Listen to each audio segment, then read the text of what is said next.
This video presents content from Chapter 4 of the book Sustainable Living and World Peace.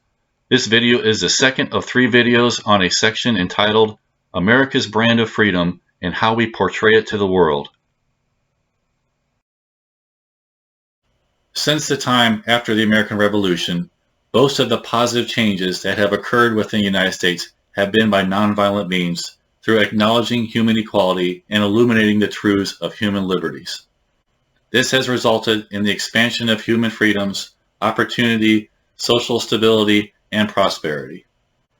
However, when we think of our involvement in the Middle East, for instance, we have often tried to effect change there through violent means, coercion, manipulation, or through the effectual perpetuation of violence. Such has been our involvement in assisting in the overthrow of the elected Iranian government in 1953, the direct overthrow of the Iraqi government in 2003, and Libyan government in 2011, and in a campaign against the government in Syria. We also provided considerable assistance to the upstart Mujahideen, who eventually played a role in the origination of Al-Qaeda, considering that many other Muslim extremist groups also derive from or have roots with Al-Qaeda that has caused so much turmoil in the Middle East. Over the years, we have provided immense amounts of arms to many countries and groups in the region, while adopting policies that increase tensions and divisiveness, broadened our involvement, and increased resentment towards the United States.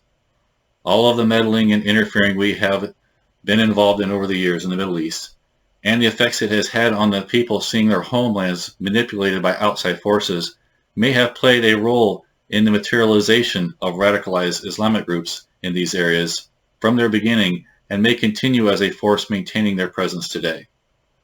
It should not be hard to see the many propaganda opportunities we have provided to Islamic extremists to use against us.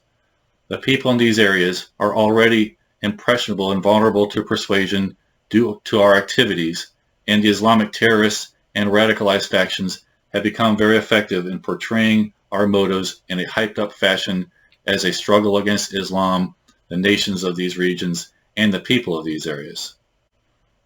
Think of how much the instability and rise of radicalized factions we see in predominantly Islamic countries could be in part due to the United States and even Russia meddling, imposing, and interfering. An integral part of our PAL sustainability solution is to respect national sovereignty and the liberty of nations and peoples to choose their own way of life in a peaceful manner. The animosity we see coming from these countries is not ultimately rooted in religion, but from the perception of our meddling, imposing, and interfering, which all could be looked at as being quite imperialistic and controlling from their perspective, especially with antipathy-flaming rhetoric potentially being voiced by radicalized leaders there. Through the formation of resentment, perceived threats, and propaganda opportunities, can we see that our actions may have helped to give rise to radicalized Islam? Instead of the people of the Middle East having a chance to benefit from the results of positive nonviolent changes they could have adopted and learned from us, the manipulative and violent methods we utilize in effecting change in the Middle East has brought about an escalation of negative results. Our recent means of involvement has progressively resulted in the loss of human freedoms, decrease in opportunity, social instability, and lost potential for prosperity.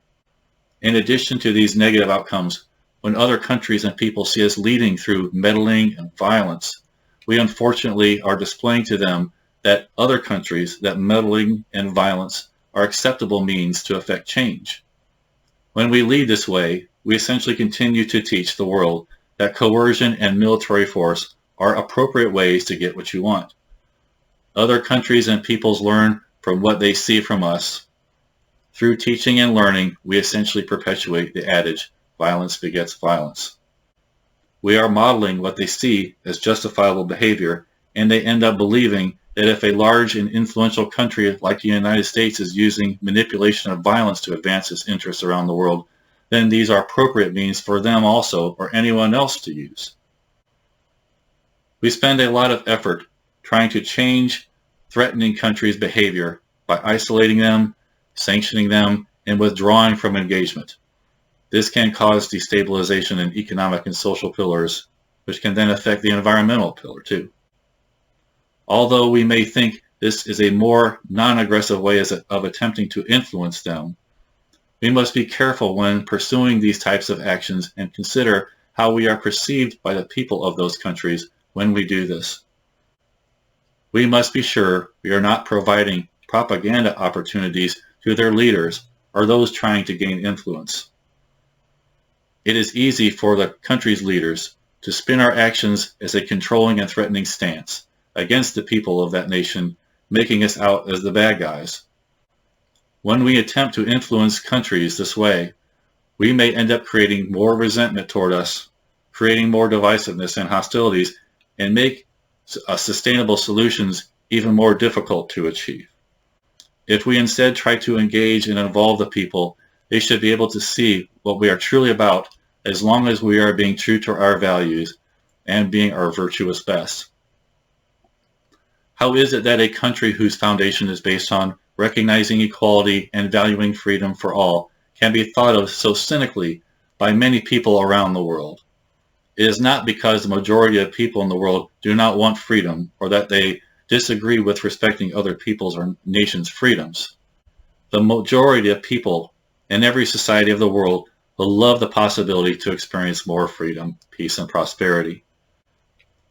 How we are viewed in the world has more to do with how we outwardly present ourselves to the world and how we treat people in other countries and other sovereign nations.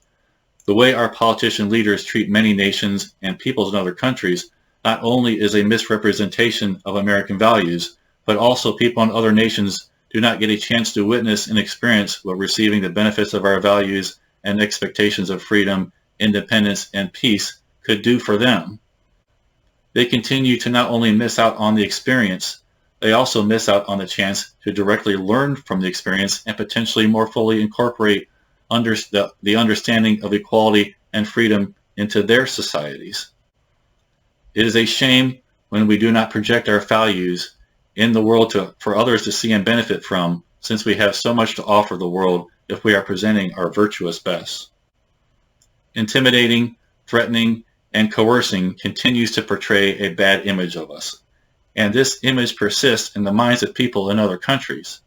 It is always best to show people of other countries who we are at our finest and most virtuous, and be wary of projecting an image of being controlling bullies.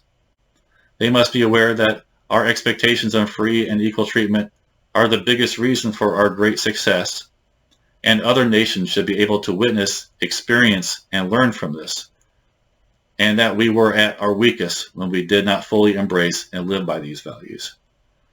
Remember, we have done many bad things in the past too, even though we should have known better and our values were better than how we were acting. These other countries have their own problems, histories, and cultures which are different from ours.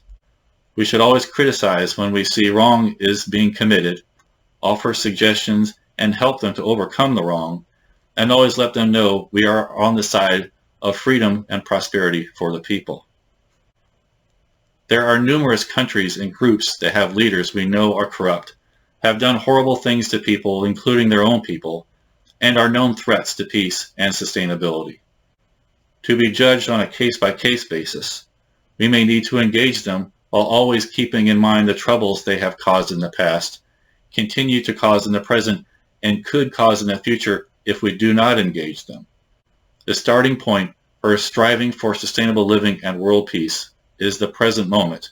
We cannot wait for some ultimately ideal situation to occur in order to begin.